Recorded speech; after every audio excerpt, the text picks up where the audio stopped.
Is there a better way? You bet. We spent a year looking for new, cleaner ways to power our economy and found them in some unlikely places, from pond scum to cow pies. We looked for some fresh ideas to improve the environment and found them in some windy city alleys and in another really windy city where oil is king for now. We saw people walking away from old habits, getting hyper about stretching the miles per gallon, or saving trees by saying no to paper. We witnessed some amazing alchemy, plastic bottles turned into carpet, old tires into useful powder. We were there on the front lines in the battle to save the planet from environmental ruin. And we met some amazing green warriors leading the fight for solutions.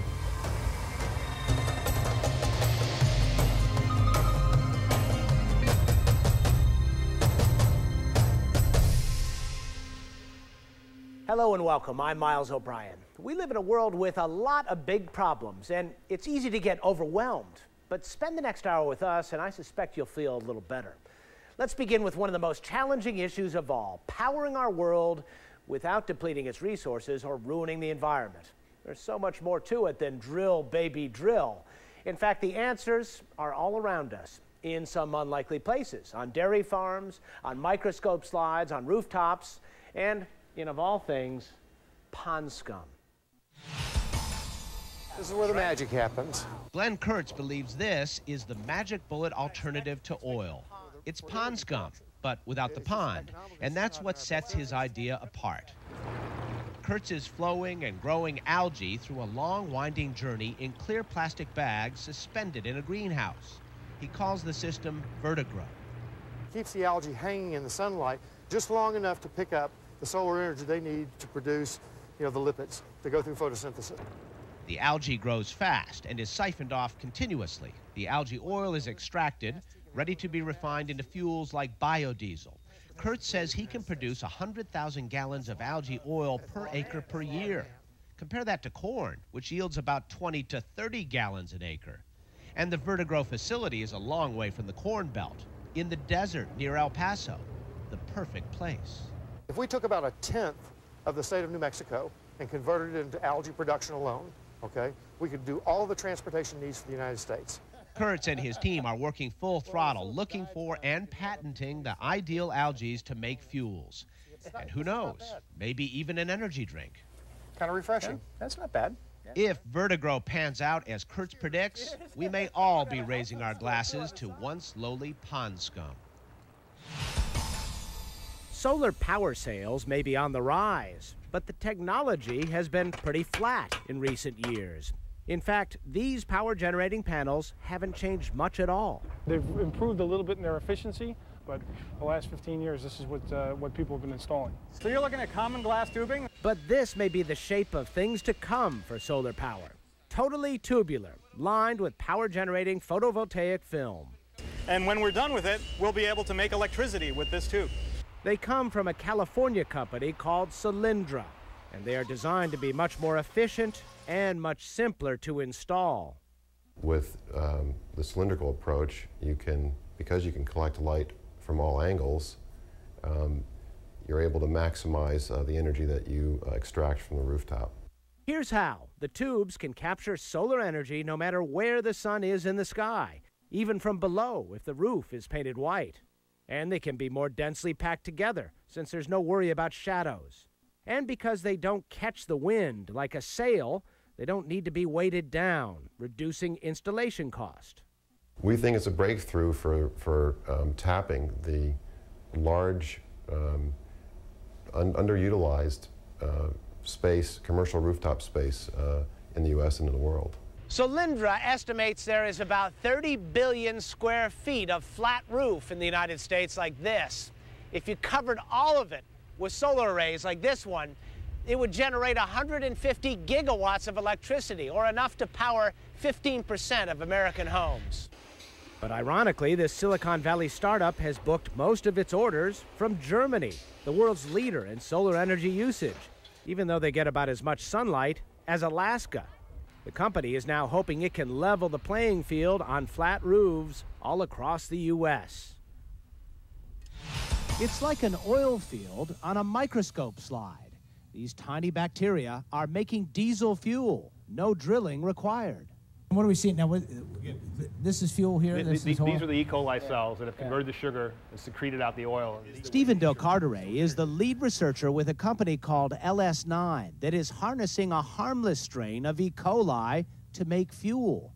All you have to do is feed the bacteria. Doesn't have to be like corn or... You can use corn. You can use sugar cane. Wood chips will work. Wheat straw will work. In short, they aren't picky eaters. They eat sugar, digest, and then expel petroleum waste. Del Carteret and his team have genetically engineered these tiny oil makers to create diesel because it's the easiest fuel to make. But E. coli could make other fuels as well. What is the catch? No catch. We've genetically engineered E. coli to make fuel that can be used in existing infrastructure. And that is a key point. LS9's E. coli diesel can be mixed in with traditional fossil fuels. Ethanol is so corrosive it cannot be sent through existing pipelines. But can an army of microbes really make a difference? Bob McCormick is a government expert on biofuels. If you've got something that you can make work in a test tube, that's good, but you've got to be able to make it work on a very large scale to have an impact on our petroleum imports. At LS9, they are ramping up as fast as they can, separating oil and water.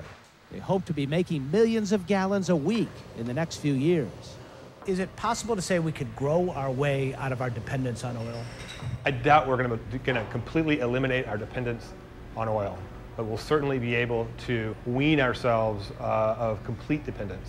That is, once they get the bugs out. It isn't easy to skim a profit on a dairy farm. The revenues are slim and the hours are utterly daunting. They get milk 3 times a day. We operate 24 hours a day, 7 days a week. But here at the Pleasant Valley Farm, Vermont's largest, they're finding a new way to make ends meet by capturing what comes out the ends of their 2,000 cows. They stay flush by pushing the poop into a big digester. The manure sits for about 3 weeks, generating a lot of methane, which in turn generates enough electricity to power 500 homes. We used to spend $200 a day of electricity to run our dairy. Now we're selling $1,200 a day of electricity a day. About 4,000 customers of Central Vermont Public Service have volunteered to pay up to 1/3 more for cow power. We just love the idea of that money staying in Vermont as opposed to going to, Saudi Arabia or even Canada. We're hoping that we can pay this project off between 5 to 7 years. The price tag for the system is about $2 million, not a solution for smaller farms just yet. But one other thing, the digester makes a dairy farm odorless. In the end, that would be priceless. Central Vermont Public Service has just added a 5th farm to its cow power program. That makes a total of about 5,000 cows whose pies are producing power. Coming up next, we'll go to Canada's oil and cowboy town where they are stampeding into the windmill boom. And later, tires are a landfill nightmare, or they were at least. You'll meet a green warrior with a steel-belted solution.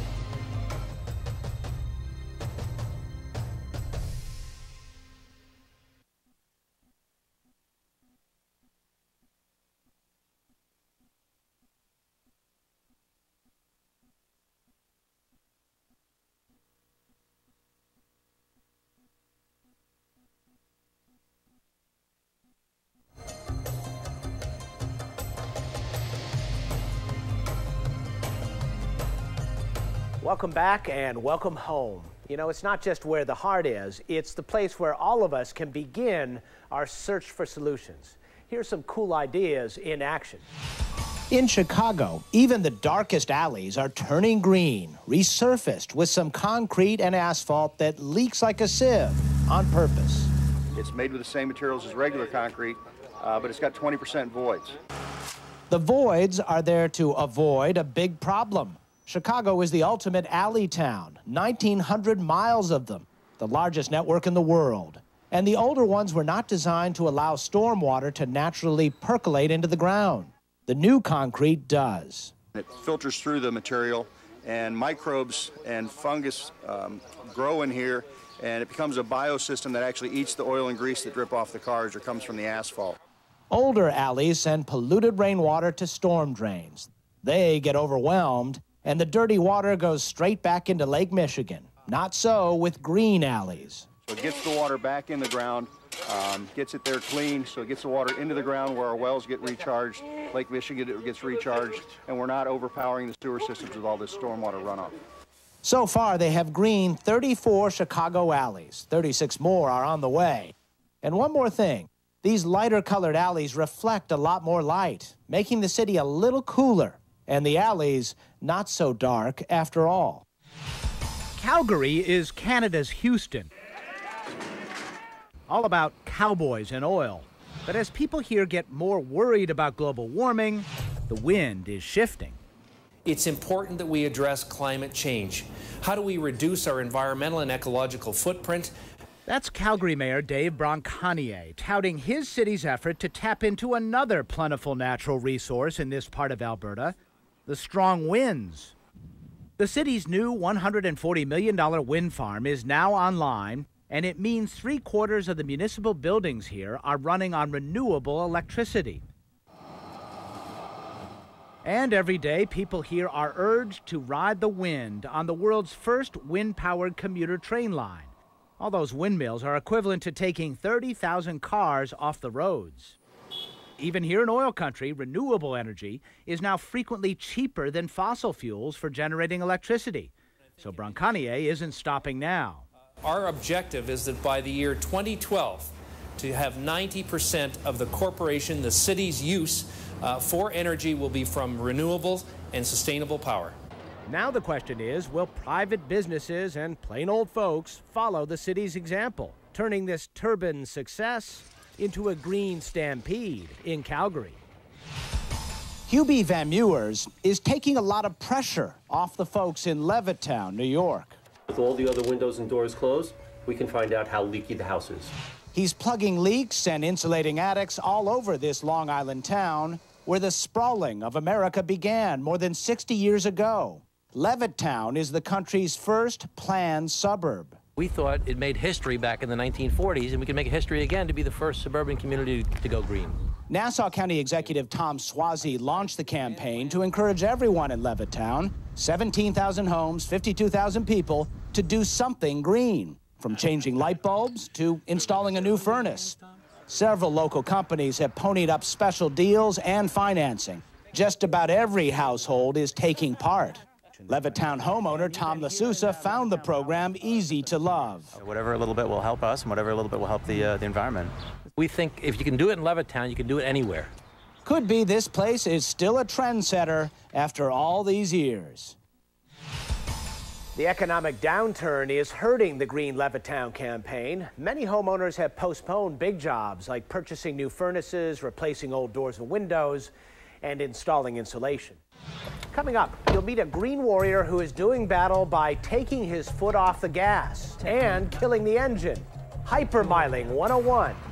And we'll learn a little something about our national bird through the eyes of one man who helped bring them back from the brink of extinction.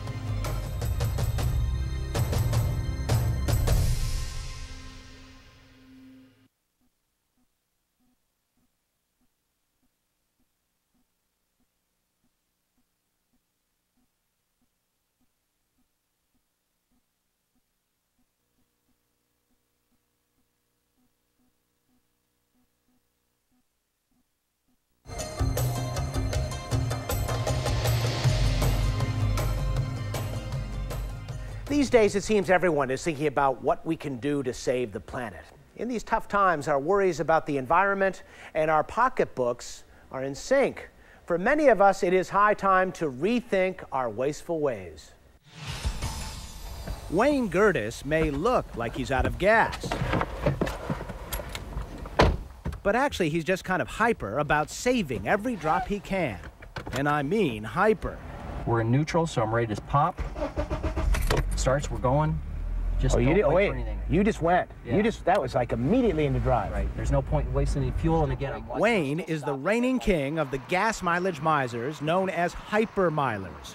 A ride with him is a real eye-opener, not to mention a filling loosener. Okay, hold on your camera. Yep, We're going to take it hard. I'm going to hold on. That's what happens when you take a turn without touching the brake pedal. Wayne avoids it like, well, gas stations. He routinely gets 50 miles per gallon in his plain old Accord, twice what Honda promises. And I'm already going to shut it down. This is an advanced technique. He kills the engine whenever he can, never tailgates, but does draft behind big trucks. He always drives the speed limit and plans trips as if they were the D-Day invasion. So it forces you to think entirely differently about how you drive. Yeah, I'm thinking like 3 lights ahead if you're in a suburban traffic area. And now I'm going to use what's called a ridge ride. Hi. In Wayne's world, angry tailgaters are proctologists. Guys that ride in your butt. And when they pass him in a huff, they're the mad rabbits. And big SUVs are FSPs, as in... fuel-sucking pig. I almost didn't have the heart to tell him about my Yukon XL. But when he came to New York the other day, he held his nose, plugged in a gadget that displays fuel economy, and we were off, like a herd of turtles, for hypermiling 101. Gentle, easy, back off a little bit. No sense in racing. Shift to first, because we're going slow enough to first. I want your foot on the brake, and I want you to shut off the car at 1,100 RPM. And you're working your butt off right now. It's hard work, it is. Using his techniques, I instantly curtailed my FSP's thirst for unleaded by 30%, but still a long way from 50 miles a gallon. This vehicle just isn't meant for downtown. You think? So I have to watch my own speed on this. Wayne started doing this after 9/11 made him reconsider our dependency on foreign oil. He runs a website with tips, and with gas where it is now, he has a growing, albeit slow-moving, following. He sure made me a believer. Okay, call me Hypermiles. In fact, you might say I'm pushing the concept. Okay, that should do it. Christmas trees are filling your mailbox in the form of catalogs. It's enough to turn Melissa Grossman into a Grinch. This time of year, she gets about 50 catalogs a week. It's just a horrible waste of paper. And most of the catalogs I don't want. But Melissa has found a new way to slow the flow, a website called catalogchoice.org. The free service lets you stop the catalogs you'd rather not receive. So far, she's dropped 80. The idea comes from environmentalists with the support of the catalog companies, who apparently spend about 70 to 80 cents on each catalog, wanted or not. Helping the catalog industry keep their mailing lists a little bit more leaner and efficient, we're actually helping them save money. As it is, merchants mail out about 19 billion catalogs a year. 53 million trees are felled to make all that paper. And the energy required to produce the paper would power 1.2 million homes for a year. So the amount of carbon dioxide going into the air just from the paper production for catalogs is the equivalent of the annual emissions of 2 million cars. So far, about 300,000 have used the site to opt out of catalogs. It starts with, one person at a time. I feel like, the party keeps getting bigger and bigger. And hopefully her pile of catalogs will get smaller and smaller.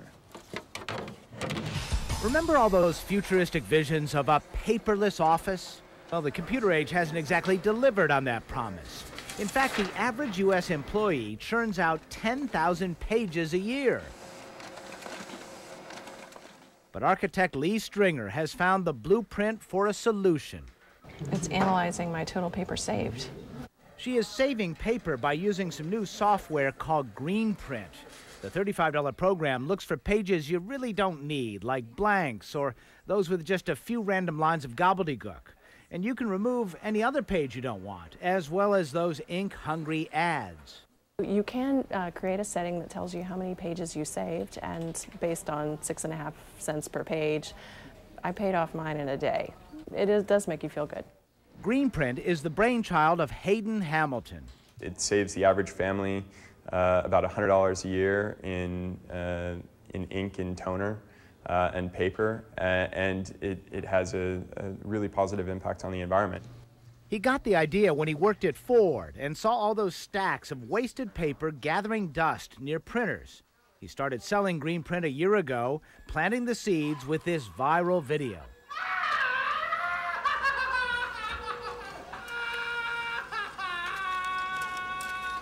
Right now, there are about 30,000 people using the Greenprint software. Hayden figures they're saving about 7,000 trees. Imagine if we all started printing as lean and green. Greenprint now has a version that won't cost you any green, a free ad-supported version. There's also one out for Macs now.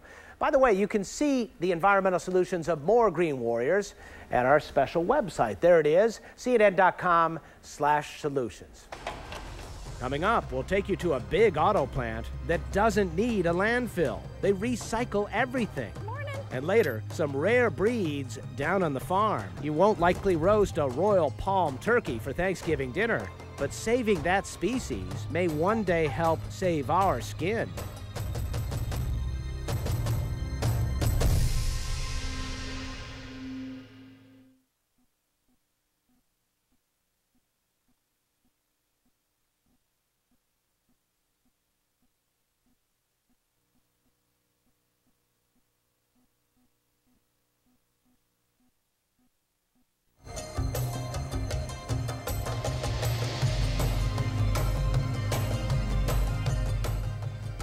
Welcome back. To solve some really big problems, sometimes you have to think outside the dumpster and forget your assumptions, like factories and plastic bottles are landfillers. Turns out there are other ways to look at these problems, and they truly can be win-win solutions.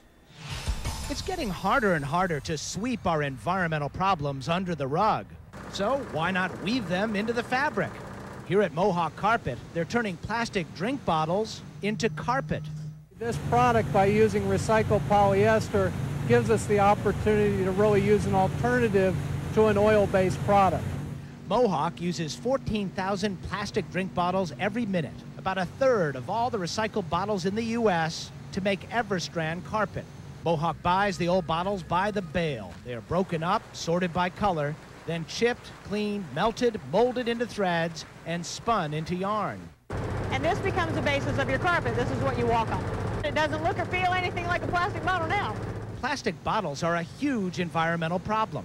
The bottles used for water alone consume 47 million gallons of oil and generate 1.5 million tons of waste. But the bottles are high-quality plastic that make great carpet at the same cost. So we think we're getting the best of both worlds, which is an environmental solution and an economic solution to the issue of the waste issue.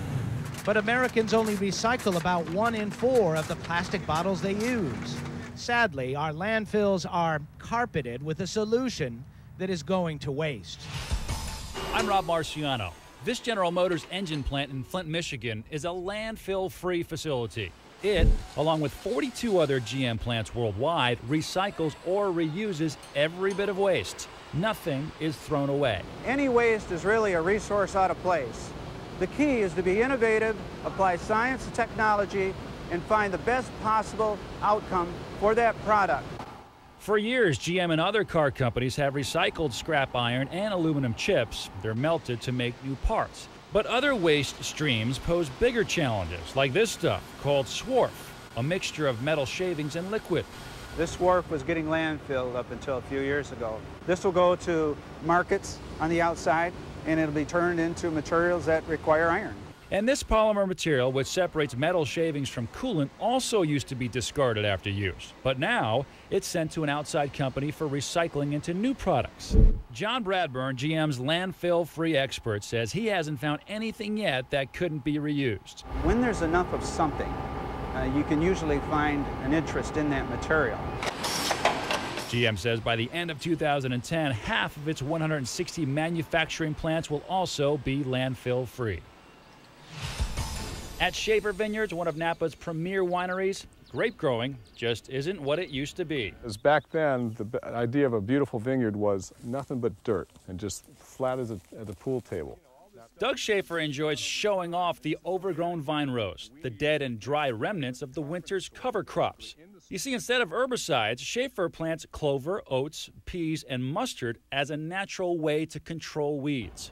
These plants also become a natural fertilizer, helping add essential nutrients to the soil. We're making more a natural product here, and we're making better wines. And to control the population of rodents attracted to the cover crops, well, Schaefer has a chemical-free solution. He enlists the help from hawks and barn owls. It was a matter of just putting up perches in the vineyard, and they would eat these gophers and moles.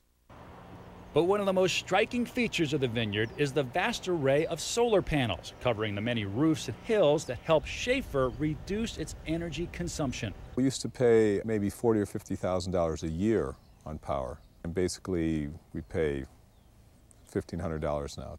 And on very sunny days, the meter even runs backwards. This arrow here means it's we're producing more than we're using, so anything extra is going out to the grid. Reducing the vineyard's carbon footprint by farming sustainably has its benefits. Schaefer says his wines have improved and his customers appreciate it. And that is good for business. Would you believe this used to be this? At this plant near Atlanta, they're performing steel-belted alchemy. It's a solution to one of the most stubborn landfill eyesores of all. The idea is the brainchild of Tony Cialone, founder of a company called Lehigh Technologies. We look at the rubber feedstock, which was once an old tire, as the nation's newest raw material. First, they shred the tires, then freeze the pieces with liquid nitrogen, making them extremely brittle. Then this machine pulverizes the rubber to powder. And it turns out that powder is pretty useful. It's used to improve paint, coatings, and sealants. The products that it goes into starts to take on the qualities of rubber: elasticity, impact resistance. It imparts UV protection, ozone protection. Oh, and the powder is also used to make new tires, taking this novel process full circle, so to speak. Demand for that tire powder is apparently high. Lehigh is adding 60,000 square feet to its plant, which already consumes more than 6 million scrap tires every year. Coming up, the man who invented the Segway takes on a more serious mission, bringing safe drinking water to the third world. And you'll meet some green warriors that are down and dirty, eating heavy metals in some once polluted soil.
Welcome back. We live in the days of miracles and wonders, to be sure. But unfortunately, much of the world is looking in from the outside. Some of our green warriors are trying to change that by bringing some solutions to places where the problems are fundamental. Inventor Dean Kamen took me to the river, dropped a bucket down, and let the grim facts flow. More than 1 billion people do not have access to decent water. Their choice is drink bad water or die of thirst. The Segway inventor has spent the past decade trying to make that awful choice a thing of the past. Let's take this water back. Carrying a bucket of Merrimack River water, he segued his way to his lab, where he has built an amazing water purifying device he calls Slingshot. We call this Slingshot because, as you might recall from the old story, there was this little guy David who had a really big problem, a Goliath of a problem. Slingshot distills the dirty water, which is the best way to purify it. But distillation normally requires a lot of power. Slingshot recaptures nearly all the heat used in the first place and reuses it. And it needs less juice than a blow dryer. We have a very realistic solution here. It was delicious, and it can produce enough water for 100 people a day. But getting these $2,000 devices to places where they are needed will take a whole new level of inventiveness. This is Andrew Stevens. Every farmer knows that earthworms are good for the soil. They aerate it and fertilize it. Buddy, you're in my hands. Okay, see? In India, Dr. Suneet Dabki has big plans for the humble earthworms he's been studying for the past dozen years. He says they can do a lot more for the earth than just fertilize it. These worms are going to do some magic for us. They are going to take the soil or the waste into their body and going to excrete out the good nutrients to the soil. Dr. Dabki says worms can remove toxic waste from contaminated soil just by doing what comes naturally. Bad stuff in, good stuff out.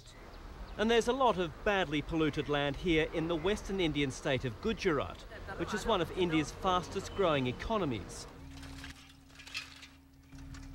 Mutia, on the outskirts of one of Gujarat's industrial capitals, Ahmedabad, used to be a farmer's village.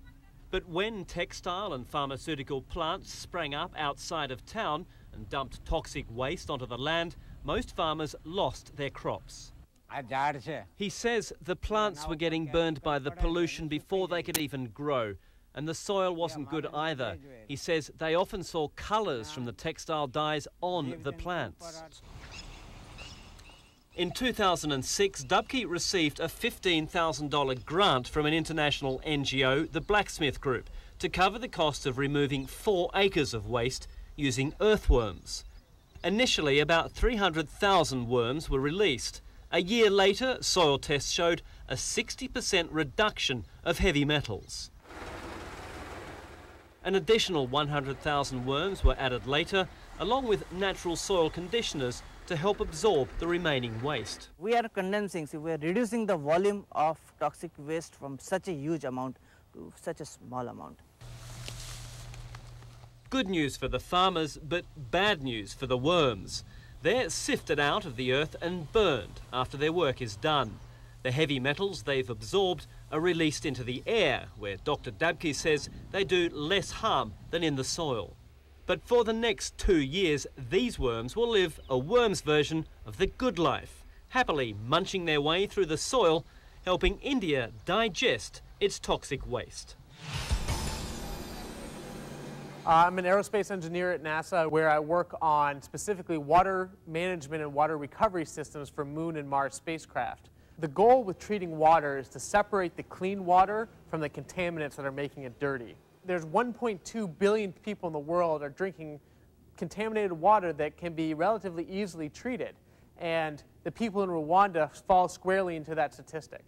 Treating water for astronauts in space might seem a whole lot different than treating water for people in Rwanda, but in fact, a lot of the requirements are similar.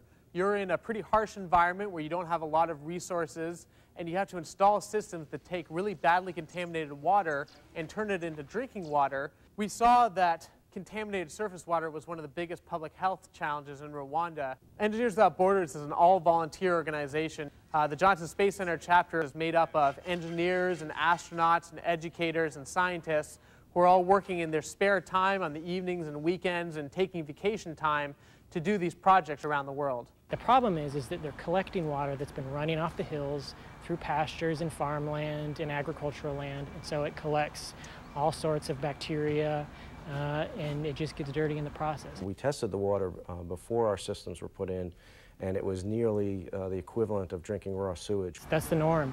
Their lives are lived in sickness. Even in Mexico, families have lost children to water-related diarrhea. I focus on monitoring the system and teaching the kids how to monitor the system.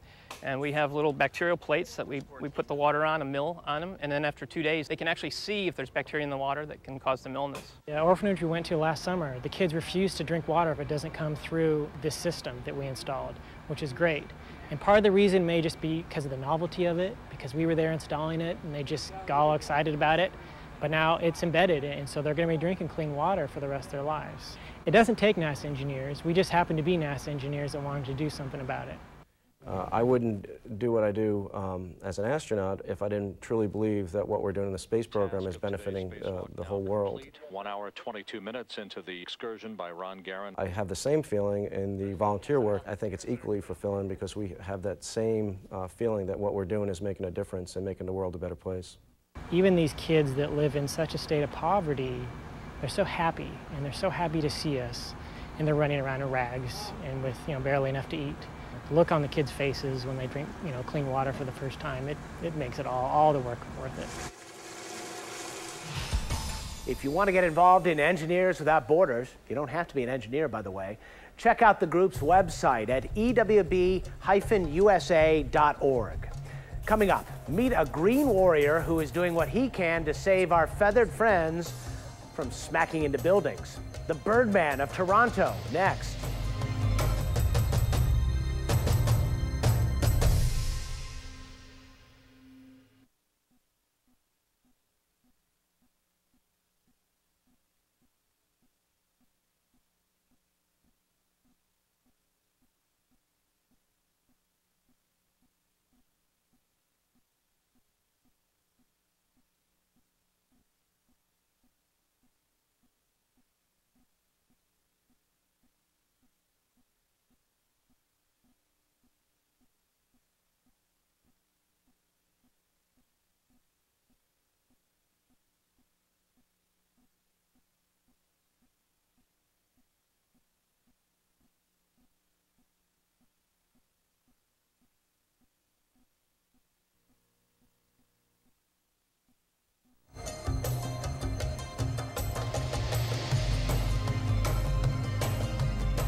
Welcome back. The long battle to protect our environment often moves in fits and starts. One step forward, two steps back.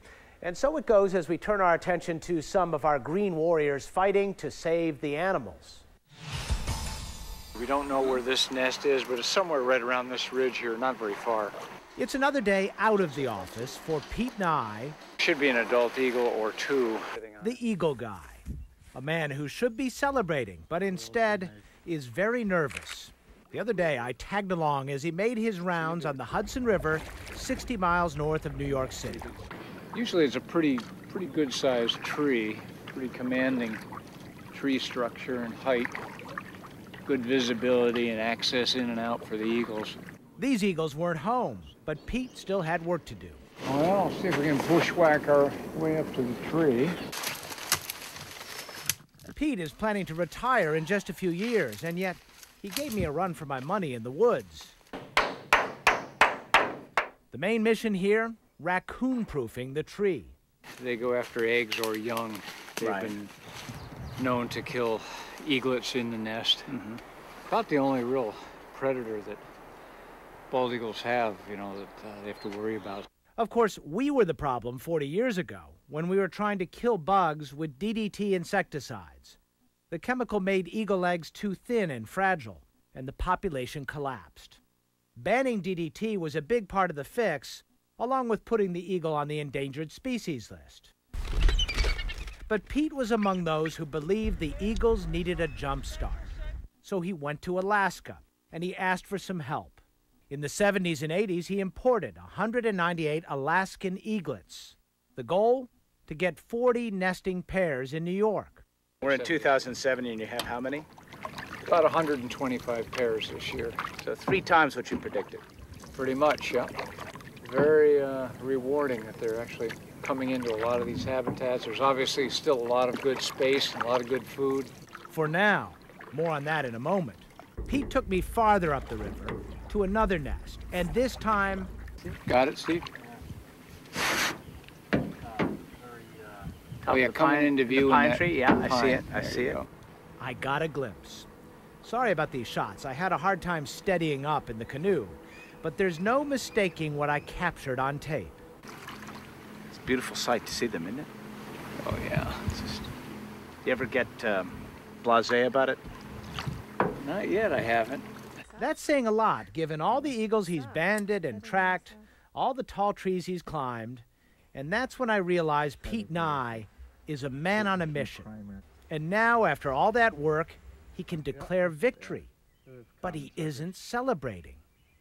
So you're worried? Of course we're worried. Because the eagles may be thriving, but their habitat is steadily vanishing. So what's really endangered now are the habitats. Absolutely. That's absolutely right. The chemical contamination issue is no longer with us. There are certainly some concerns in that regard, but by and large, it's the place to live, the undisturbed place to live that we need to maintain for eagles and other species. The good news is the eagles are no longer considered endangered species. Hopefully that's not the bad news as well. And while Pete is nervous about his birds, he sure can retire on a high note, can't he? This is Kyung Law. The day's begun at Berlin Farms. Good morning. Jennifer Cermak greets her animals. Hi, gang. She's not your average farmer, and these aren't your average farm animals. How many of these turkeys exist in the U.S. now? I believe about 5,000. Only 5,000? Yeah. You're looking at a royal palm turkey, a breed that dates back to colonial America. In modern America, it's in danger of extinction. They're mostly endangered because they didn't make the cut as far as commercial industrial birds. They're too small to be Thanksgiving dinner. So we're raising them here in hopes of bringing their numbers up. That's her hope for nearly all the animals here at Berlin Farms. This is Gaylord. He's a giant dewlap Toulouse goose. They're examples of breeds that are dying off, listed by the American Livestock Breeds Conservancy as threatened or endangered. This unusual-looking bird is a Sumatra chicken. Its population is estimated at only 500 in the entire U.S. The large commercial farms that dominate American agribusiness these days aren't interested in diversity.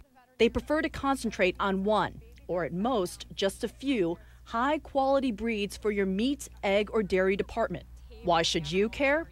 Cermak, who holds a doctorate in pathology, says animals like her hardy Southdown sheep are security for your food supply. I think even a city person could understand that it's not good if your agricultural animals are declining and that you're being left with really a handful of chosen commercial breeds. That's just not a safe place to be for the sake of the food supply that you need to maintain this diversity. Do you think that day is coming? Absolutely. You're seeing warmer temperatures and then illnesses that are quite unexpected. Like the bird flu that threatens to wipe out segments of the food chain.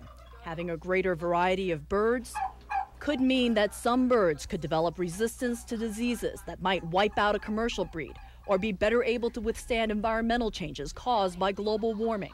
So, they've been very busy. While Berlin Farms is trying to save endangered farm animals, the American farm itself is endangered. Most are not profitable anymore. That land making way for shopping malls and subdivisions. So with fewer independent farmers, there are fewer breed variations to be found on the American farm. These Southdown sheep, once on the endangered list, are now listed as a recovering breed. Most people just need to learn about endangered farm animals, like these baby roan ducks, says Cermak. That's How do you get people interested in an unpopular animal? The minute you tell them there's an issue, they want to participate. Cermak has another full-time job working at a biotech lab in Boston. She's a fourth-generation farmer who runs this farm, she says, because it's fun. So this is the This is getting mauled as part of farming. But she also believes in keeping these old breeds of America's past alive, and in doing so, perhaps giving the world's food chain a safer tomorrow. No doubt about it, Mike Measure is for the birds. There's a migrant here hopping around. It's looking pretty weak. Measure and his volunteers in Toronto rescue birds that crash into buildings. It's a white-throated sparrow. At night, they become disoriented and lost amid all the lights. The birds will be, they'll either collide outright with those buildings and fall to the ground traumatized or dead, or they'll circle in that brightly lit area until they drop from exhaustion. Measure says millions of birds die this way every year in North America, most during migratory season. It's horrific to see what can occur. You know, over 500 birds over a 6-hour period, it hails birds. But the problem doesn't go away when the sun rises.